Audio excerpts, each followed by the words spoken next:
क्या आप जानते हैं कि ईरान के रेनबो आइलैंड पर रंगीन मिट्टी और खूबसूरत नज़ारों के साथ साथ ऐसी लाल बारिश भी होती है जो देखने वालों को चौंका देती है। क्या यह प्राकृतिक घटना है या इसके पीछे कोई रहस्यमय ताकतें हैं? और क्या बाइबल में भी खून की बारिश का उल्लेख मिलता है? जब पानी खून बन जाए तो समझो इंसाफ करीब है। क्या तुम इसका सामना कर पाओगे? इस वीडियो में हम आपको रेनबो आइलैंड की लाल बारिश और बाइबल के रहस्यमय खून की बारिश के बारे में विस्तार से बताएंगे। वीडियो को अंत तक देखें ताकि आप इन रोमांचक तथ्यों को जान सकें। नमस्कार। हॉर्मोज द्वीप, जिसे रेनबो आइलैंड भी कहा जाता है, दक्षिण ईरान के फारस की खाड़ी में स्थित है। यह द्वीप अपनी रंग बिरंगी मिट्टी के लिए प्रसिद्ध है, जिसमें लाल, पीले और नारंगी रंग होते हैं। इसकी मिट्टी में आयरन ऑक्साइड और अन्य खनिज होते हैं जो इसे अद्वितीय रंग प्रदान करते हैं। यह भौगोलिक चमत्कार पर्यटकों के बीच काफी लोकप्रिय है। रक्त वर्षा एक प्राकृतिक घटना है जिसमें ऐसा प्रतीत होता है कि आकाश से खून जैसी लाल बारिश हो रही है। इसे वैज्ञानिक दृष्टि से समझने पर यह एक दुर्लभ घटना है जिसमें वर्षा के जल में धूल, मिट्टी या सूक्ष्म शैवाल माइक्रोएल्गी के कण शामिल होते हैं जो इसे लाल रंग देते हैं। ये लाल कण वायुमंडल में मौजूद होते हैं और बारिश के साथ नीचे गिरते हैं, जिससे बारिश का रंग लाल दिखाई देता है। रक्त वर्षा के बारे में वैज्ञानिक तथ्य। रक्त वर्षा मुख्य रूप से तब होती है जब बारिश में लाल या गुलाबी रंग के कण शामिल हो जाते हैं। ये कण सहारा जैसी जगहों में उड़कर आने वाली धूल, मिट्टी या हवा में तैरते सूक्ष्म जीव होते हैं जो बादलों में मिल जाते हैं और वर्षा के साथ धरती पर गिरते हैं।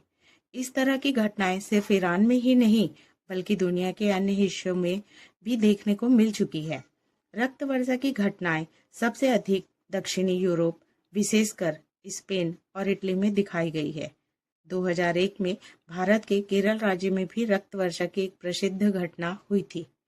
क्या यह सिर्फ एक संयोग है कि ईरान में हो रही लाल बारिश और बाइबल की भविष्यवाणी एक दूसरे से मिलती है, या फिर इसके पीछे कोई अदृश्य शक्ति है? वीडियो को अंत तक देखें क्योंकि जो आप जानने वाले हैं वह आपको हैरान कर देगा।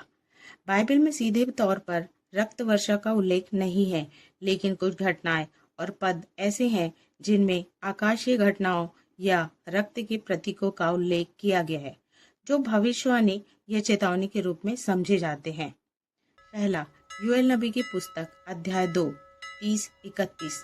और मैं आकाश और पृथ्वी पर अद्भुत काम दिखाऊंगा, रक्त, आग और धुएं के बादल। यहोवा के बड़े और भयानक दिन के पहले सूर्य अंधकारमय और चंद्रमा रक्तमय हो जाएगा। इस पद में चंद्रमा का रक्तमय होना एक भविष्यवाणी है जो ईश्वरीय चेतावनी या अंतिम समय के संकेत के रूप में समझी जाती है। यह प्राकृतिक घटनाओं का परमेश्वर की योजना के हिस्से के रूप में दर्शाता है। दूसरा, प्रकाशित वाक्य की पुस्तक अध्याय 16, 3 और 4। फिर दूसरे ने अपना प्याला समुद्र पर उंडेल दिया और वह मरे हुए के समान रक्त हो गया और समुद्र में जितने जीवधारी थे सब मर गए। फिर तीसरे ने अपना प्याला नदियों और पानी के सोतों पर उंडेल दिया और वे खून बन गए। यहाँ जल का खून में बदलना ईश्वर की सजा और दंड का प्रतीक है। यह पद अंतिम न्याय के दिनों के बारे में बताता है। यहाँ जल का खून बनना ईश्वर के क्रोध का संकेत है। तीसरा, निर्गमन की पुस्तक अध्याय 7, 20 और 21। मूसा और हारून ने यहोवा की आज्ञा मानकर लाठी उठाई और उसे नील नदी के पानी पर मारा और सभी जल खून में बदल गए और मछलियां मर गई और नील नदी से दुर्गंध फैलने लगी। यह घटना मिस्र में आई 10 विपत्तियों में से एक है जहां नील नदी का जल खून में बदल गया था। यह परमेश्वर की शक्ति और मूसा द्वारा दिखाए गए चमत्कारों का प्रतीक है। जब जल खून में बदल जाए, ईश्वर के न्याय का भयानक संकेत। अगर हम निष्कर्ष देखें, ईरान की लाल बारिश एक प्राकृतिक घटना है जिसका वैज्ञानिक आधार है।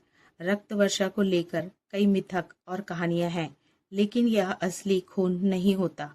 यह एक प्राकृतिक घटना है जो प्रकृति में सामान्य रूप से होती है, जबकि बाइबल में खून की बारिश एक ईश्वरीय चेतावनी या प्रकोप का प्रतीक है।